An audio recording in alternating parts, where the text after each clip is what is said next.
sigurado taob ang kaldero. Busog ang buong pamilya at mapapasayaw ka na. Budos. It's the joy of the first steps of a child. Ayan. Magluluto po tayo ng kalderetang atay at balon-balunan. Ay yes, napakasarap po nito. Ito po ay request ng ating kapogi na si Paring Hog. Ayan, sabi ko nila, kailangan sabaw palang ulam na. Ayan, may tomato sauce po tayo. Tomato paste, oyster sauce, nor cube, and Sprite. Yan, hindi ko nawawala sa ating kusina yung Sprite. Siyempre, paborito po natin yan.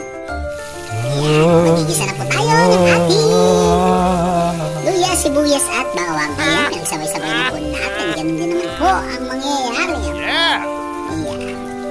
Hintayin na po natin siyang mag-golden brown. Ayan, pagkatapos po ng 3 taon, ayan na! Lagyan na po natin ang ating atay at balon-balunan. Yes, pinagsabay na po natin yan. Tapos kung napapansin nyo po, ito pong balon-balunan natin ay hinati talaga natin sa gitna. Ayan. Hindi po pala madudurog ang balon-balunan sa atay.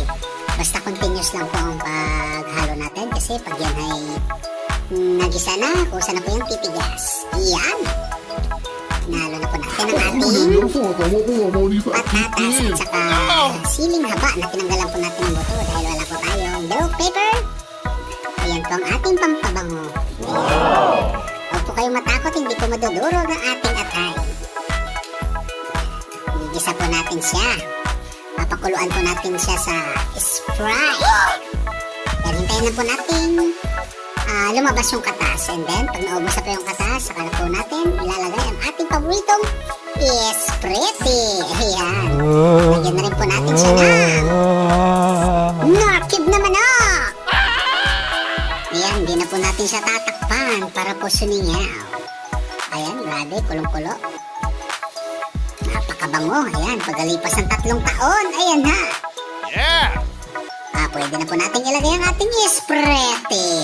Yan, lalagyan na po natin ang ating Sprite. Siyempre, mga kalahati po nun ng isang mismo.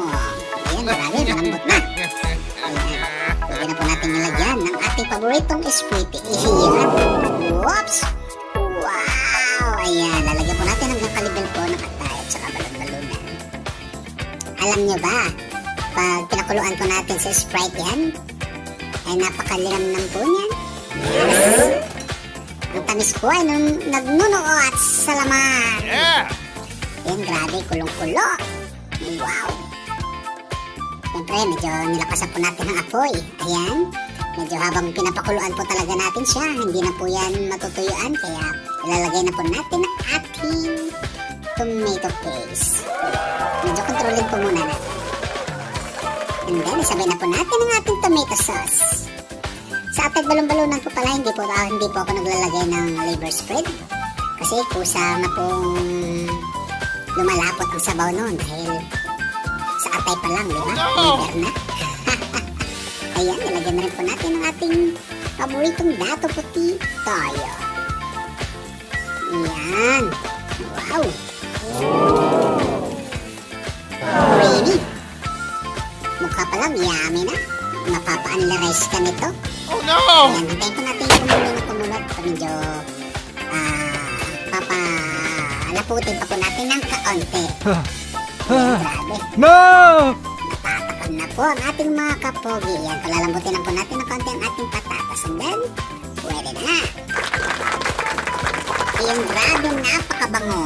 Ayan, luto na po ang ating atay at balon-balon ng kaldereta. Ayan. Kaon bubog! Ayaw ka na busog.